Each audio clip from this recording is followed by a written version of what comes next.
बेटियाँ कहाँ से आए, बेटियाँ काहे को आए, हरे रामा काहे लूटे बेटी मन का चैन। आहो रामा काहे लूटे बेटी मन का चैन।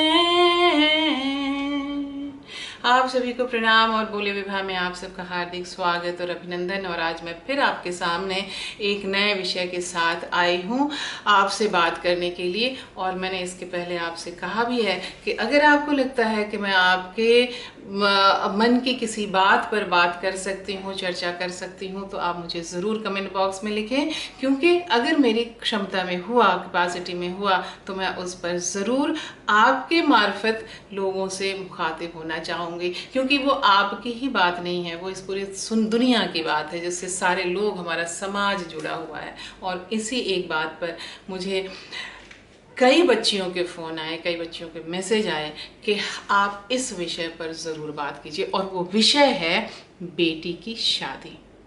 सिर्फ बेटी की शादी नहीं, बेटी की शादी और नाक कटाई। बेटी की शादी तो समझ में आता है कि हाँ भाई बेटी बड़ी हो गई, बेटी की शादी होनी है, लेकिन उसमें नाक कटाई का मसला कहाँ से है? और ये लड़कियों को, बच्चियों को, आजकल की बच्चियों को क्यों बॉदर कर रहा है, मैं आपको बताती हूँ कि जिन बच्चियों की आम समस्या इन बच्चियों की क्या है। इन बच्चियों का ये कहना है कि हम लोगों के माता पिता ने हमें अच्छे से पढ़ाया लिखाया, वो उसके लिए बहुत ऋणी है, बहुत अपने माता पिता की आभारी हैं कि उन लोगों ने हमें अच्छे से पढ़ाया लिखाया। और आज हम, चाहे वो दिल्ली हो, कलकत्ता हो, मुंबई हो, चेन्नई हो, बैंगलोर हो, हैदराबाद हो, उन सभी जगहों पर, अच्छी जगहों पर ठीक ठाक अच्छा काम कर रहे हैं, ठीक ठाक कमा रहे हैं।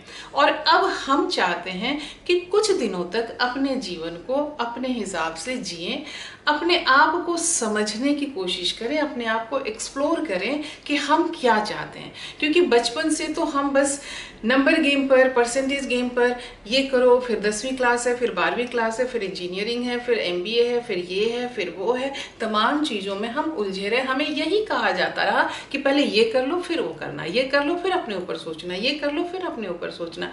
आज भी नौकरी कर रहे हैं, काम कर रहे हैं, लेकिन ऐसा नहीं है कि 9 से 5 की ड्यूटी कर रहे हैं। जाने का समय होता है, आने का समय नहीं होता है, वर्क फ्रॉम होम होता है। और आजकल तो वैसे भी वर्क फ्रॉम होम है, लोगों के बस यही खबरें आ रही हैं कि वर्क फ्रॉम होम से सुबह 9 बजे से लेकर रात 11 बजे तक हम वर्क फ्रॉम होम ही करते रहते हैं। अब ऐसे में लड़कियों की समस्या ये सबसे बड़ी होती है कि घर से मम्मी पापा का फ़ोन आता है तो एक ही बात, शादी कब कर रही हो? लड़के हमने यहाँ देखे हैं, यहाँ देखे हैं, यहाँ देखे हैं, ये फोटो भेजी है, वो फोटो भेजी है, ये डिटेल भेजा है, तुम किसी एक को देख करके हाँ करो। माता पिता थोड़े से और समझदार हो गए हैं, अपने आप को चाहे ये कह लें कि कॉम्प्रोमाइजिंग कह लें, या अपने आप को उस रूप में कह लें, अच्छा तुम्हें कोई अपना पसंद का है लड़का तो बता दो, लेकिन हाँ जरा देखना कि किसी दूसरे रिलीजन का ना हो। ये भी है। अगर ऊंची जात वाले हैं, तथाकथित, नीची जात का लड़का ना हो। अगर एक धर्म के हैं, दूसरे धर्म का ना हो। और ये तमाम चीज़ों मैंने पूरे शर्तों के साथ तुम लड़का पसंद करो। अगर तुमने किया है तो हमें बताओ, अगर नहीं किया तो वो एक अलग हंगामा है। लेकिन अगर नहीं किया है तो हमारी जिम्मेदारी, हम इस जिम्मेदारी से मुक्त होना चाहते हैं। हमें लगता है कि आप, हे माता पिता, ऑल मम्मी पापा, आपको ये क्यों लगता है कि ये आपकी सबसे बड़ी जिम्मेदारी है, ये जिम्मेदारी से निपट लिए तो हम गंगा नहा लिए। मानते हैं कि हम ये कि आपकी जिम्मेदारी है, लेकिन आपकी जिम्मेदारी वहीं ख़त्म हो जाती है जब आपने बेटी को अपने पैरों पर खड़ा कर दिया। नहीं तो फिर जो है ना कि हम दिन रात यही सोचते रहेंगे कि अपनी जिम्मेदारी, अपनी जिम्मेदारी, अपनी जिम्मेदारी। दिन रात हम यही सोचते हैं। अच्छा बेटा है, अच्छा पढ़ लिख गया है, कमा रहा है, अच्छा ठीक है। बेटी है, पढ़ लिख गई है, कमा रही है, अच्छा तो अब उसकी शादी कब करेंगे? हाँ भाई उसकी शादी कर लीजिए ताकि आप अपनी जिम्मेदारी से मुक्त हो जाएं। कोई आएगा, अरे अभी तक बेटी की शादी नहीं की है, अरे बेटी को कब तक घर में बिठा के रखेंगे? कोई कह के, हाँ भाई बेटी की कमाई खानी है ना, इसलिए घर में बिठा के रखा है। मतलब इतनी सारी बातें होती हैं। माँ बाप टेंशन में, उस टेंशन में फिर धार धार धार धार फोन करो फोन करो फोन करो, और बेटी वहाँ अलग टेंशन में। माँ बाप वहाँ से नहीं नहीं नहीं नहीं नहीं नहीं, घर में बैठ के फ़ोन से नहीं मानेगी, चलो उठ करके चलते हैं। पता चलता है कि बेटी के पास पहुँच गए। अब बेटी अपना काम कर रही है, बेटी के सभी कहती मम्मी पापा आते हैं तो बहुत अच्छा लगता है, हम उनके साथ रहते हैं, घूमने जाते हैं, मम्मी अच्छा अच्छा बना कर खिलाती है जो हम खा नहीं पाते हैं खुद से बना करके। लेकिन इन सब के बाद उसके बाद तुरंत क्या होता है, शादी की बात। और जैसे ही शादी की बात चलती है पूरे घर का माहौल जो है वो भारी हो जाता है। एक ने कहा कि मैं अपने पापा के साथ जब मैं घर जाती हूँ, गांव जाती हूँ, तो मम्मी के साथ कहीं जाने में मम्मी कहती है नहीं मुझे बड़ा ख़राब लगता है तुम्हारे साथ चलने में, कि लोग देखते हैं कहते हैं कि अरे अभी तक बेटी की शादी नहीं की है और बेटी के साथ चल रही है। वो एक कहती हैं कि मैं पापा के साथ जाती हूँ तो पापा कहते हैं कि नहीं नहीं तुम्हारे साथ नहीं जाऊँगी, तुमने तो मेरी नाक कटा दी है, शादी नहीं करके तुमने मेरी नाक कटा दी है, मैं किस मुँह से तुम्हारे साथ बाहर निकलूँ। ये बच्चियां बोलते बोलते रो पड़ती हैं। बच्चियों के दर्द को समझिए। क्या बच्चियों ने कोई गलती की है? क्या बच्चियों ने कोई गलत काम किया है कि आपका उनके साथ चलते हुए आपकी नाक कटती है? क्या बच्चियों ने कोई अपराध किया है, कोई क्राइम किया है, कोई आतंकवादी हरकत की है कि मम्मी उनके साथ जाने में शर्मिंदगी महसूस करती है? इसका ये मतलब है कि हम अपने आप में कहीं इस तरह से असुरक्षित हैं, हम माता पिता, कि हमें लगता है कि नहीं समाज को हमें जवाब देना है। समाज हमारी ज़रूरत है, लेकिन समाज अगर हमारे सर पर बैठने लगे तो थोड़ा सा समाज को खिसका करके उनको उनके स्थान पर रहने दीजिए, अपने ऊपर बोझ मत लीजिए। नहीं तो क्या होगा कि वो बेटियां जो हैं वो जैसे विदा होने के समय गाती रहती हैं, विदा होने के समय वो कलपती हैं, छटपटाती हैं और गाती हैं, अब जे गमा बन गेल रे बेगन माँ गवन माँ, अब जे गमा बन गेल रे बेगन माँ गवन माँ, हमरो के कहाँ ले जाय छौ रे गवन माँ बेगन माँ, नहीं राम मोरो माए बाप भैया, माए बाप भैया, ससुरा में कोनो मोरो नहीं रे गवन माँ बेगन माँ। मतलब लड़कियां विदा होते हुए कह रही हैं कि मैं इस गांव से पता नहीं किस बेगाने गांव में जा रही हूं, मेरा गौना यानी मेरी विदाई हो रही है इस वजह से। और मायके में, नैहर में, मायके में तो माँ है, पिता है, भाई है, मैं जहां जा रही हूं वहां कोई नहीं मेरा है और फिर भी मुझे तुम भेज रही हो। ये एक विदाई का, एक जिसे हमारे यहाँ समदावन कहते हैं, एक विदाई का दर्द है, विदाई का गीत है। लेकिन देखिए कि इसमें बहुत सारी पीड़ाएं समाहित है। और आप साहित्य उलट करके देख लीजिए, आप कहीं भी किसी समाज में जा कर के देख लीजिए, हमारे हिंदुस्तानी समाज में अभी भी इतनी सारी जकड़न है कि वहाँ पर लड़कियाँ शादी के बाद उन्हें कर्तव्य की गठरी तो समझा जाता है, लेकिन उन्हें अधिकार की पूंजी नहीं समझा जाता। उन्हें से ये तो अपेक्षा की जाती है कि वो सुबह से लेकर के शाम तक अपनी सारी ड्यूटीज निभाते रहे, लेकिन उसके बारे में सोचने की फुर्सत किसी को नहीं होती है। आम तौर पर आप कहेंगे कि समय बदला है, वो जी हाँ समय बदला है, लेकिन वो सारी चीज़ों को अगर आप परसेंटेज में लेकर के आइए तो देखिए कि लड़कियों की क्या हालत है। जो बदला हुआ समाज आपको दिखता है, उस बदले हुए समाज का जरा प्रतिशत निकाल लीजिए, और जो पूरा का पूरा जो समाज है, उन पूरे समाज में जो है लड़कियों की स्थिति को देखिए। तो ऐसी स्थिति में जब लड़कियां अपने उस सोच में आ जाए कि हाँ, मानसिक रूप से आप कह सकते हैं कि उम्र से कानूनी तरह से 18 की हो गई तो शादी हो जानी चाहिए, ठीक है। आप कह सकते हैं कि शिक्षा के रूप में अपने पैरों पर खड़ी हो गई तो शादी हो जानी चाहिए।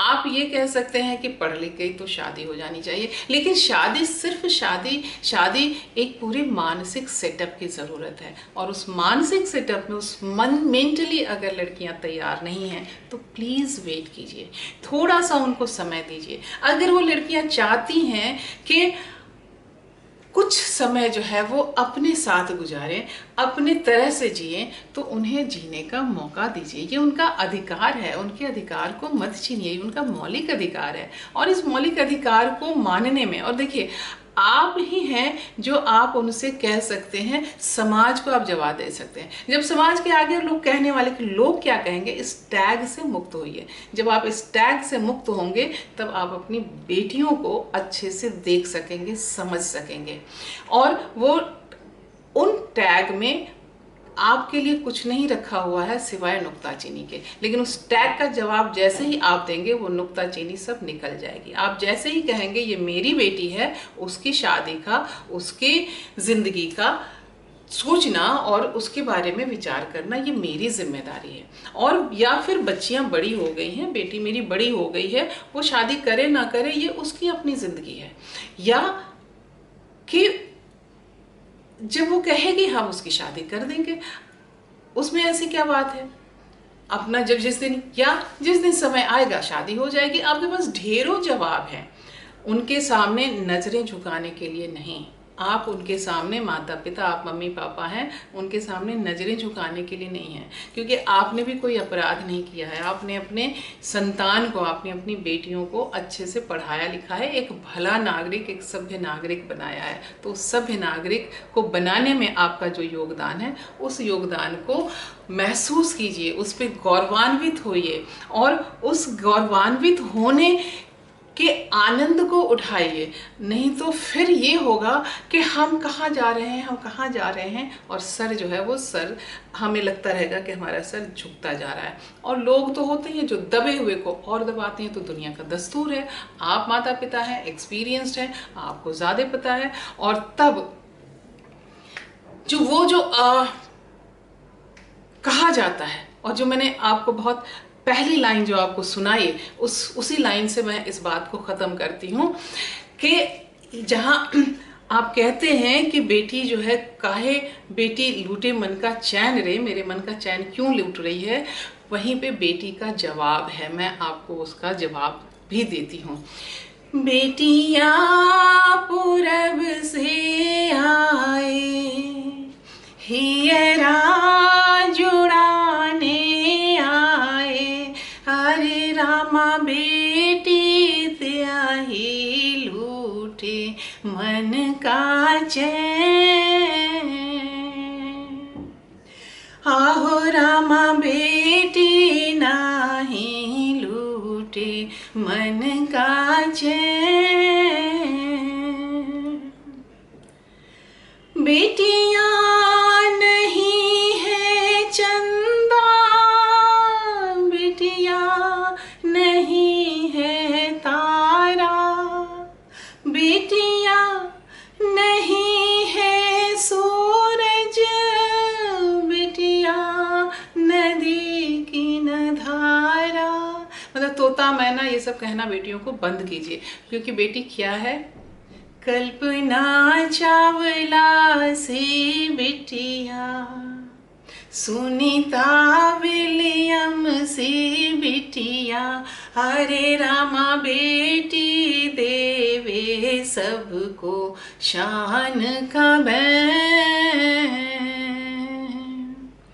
आहो रामा बेटी नाही लूटे मन का चैन।